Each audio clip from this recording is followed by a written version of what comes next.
दोस्तों, आज हम बात करते हैं प्रधानमंत्री श्री नरेंद्र मोदी की यात्रा के बाद चर्चा में आए लक्षद्वीप के बारे में। भारत और पाकिस्तान के विभाजन के दौरान जिन्ना चाहते थे कि हैदराबाद, कश्मीर और जूनागढ़ मुस्लिम बाहुल होने की वजह से उनके देश में शामिल हो जाएं। सरदार पटेल की हिम्मत और सूझबूझ से इन रियासतों को भारत से अलग होने से रोक लिया। जब ये बड़े सूबे भारत में मिलाए जा रहे थे, उस समय लक्षद्वीप बचा हुआ था। 1947 के अगस्त का आखिर रहा होगा जब दोनों ही देशों की नजर इस पर एक साथ पड़ी। व्यापार, व्यवसाय से लेकर सेफ्टी के लिहाज से भी यह द्वीप समूह काफी जरूरी था। पाकिस्तान ने सोचा कि मुस्लिम मेजोरिटी होने के कारण क्यों न लक्षद्वीप पर कब्जा कर लिया जाए। करीब करीब उसी समय सरदार पटेल का भी ध्यान इस पर गया। उन्होंने दक्षिणी रियासत के मुदालियार भाइयों से कहा कि वे सेना लेकर तुरंत लक्षद्वीप की ओर रवाना हो जाएं। रामास्वामी और लक्ष्मण स्वामी मुदालियार वहां पहुंचे और तिरंगा फहरा दिया। भारत के पहुंचने के कुछ समय बाद ही पाकिस्तानी युद्धपोत भी वहां पहुंचे, परंतु भारतीय झंडे को फहराता देख वो वापस लौट गए और इस तरह से लक्का द्वीप, मिनिकॉय और अमनदीवी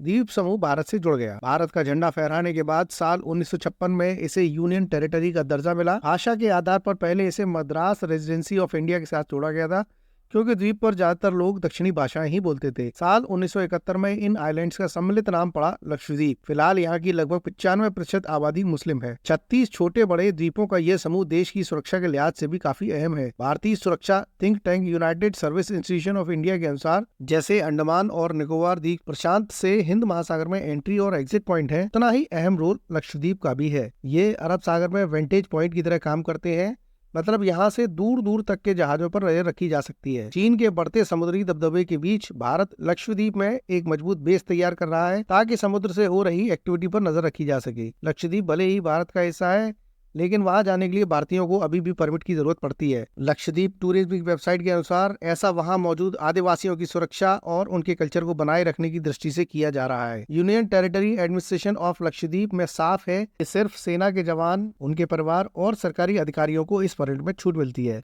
इसके लिए एक फॉर्म भरना होता है जिसकी फीस 50 रुपए है। इसके अलावा आईडी कार्ड की सेल्फ अटेस्टेड फोटोकॉपी और पुलिस क्लियरेंस सर्टिफिकेट चाहिए होता है। भारत के पश्चिमी तट से लगभग 400 किलोमीटर दूर अरब सागर में स्थित होने के कारण लक्षद्वीप पर केवल जल अथवा वायु मार्ग से ही जाया जा सकता है। कुल मिलाकर 7 यात्री जहाज संचालित होते हैं जो लक्षद्वीप और कोचीन के बीच चलते हैं। एक हवाई अड्डा अगाती में है जो केवल कोच्चि हवाई अड्डे से जुड़ा हुआ है। लक्षद्वीप में एक से दूसरे द्वीप तक जाने के लिए आप नाव या हेलीकॉप्टर किराए पर ले सकते हैं। कोच्चि से लक्षद्वीप तक जाने का सबसे रोमांचक और आनंददायक तरीका पानी के जहाज के माध्यम से है। कुल मिलाकर 7 यात्री जहाज हैं जो कि लक्षद्वीप और कोचीन के बीच संचालित होते हैं। रात भर चलने वाले जहाजों के साथ 14 से 20 घंटे के बीच लक्षद्वीप पहुंचा जा सकता है।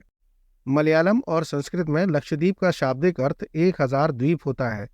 लक्षद्वीप के 32 द्वीपों के समूह में से केवल 10 ही आबाद हैं और इनमें से केवल कुछ को ही पर्यटकों को देखने की अनुमति प्राप्त है।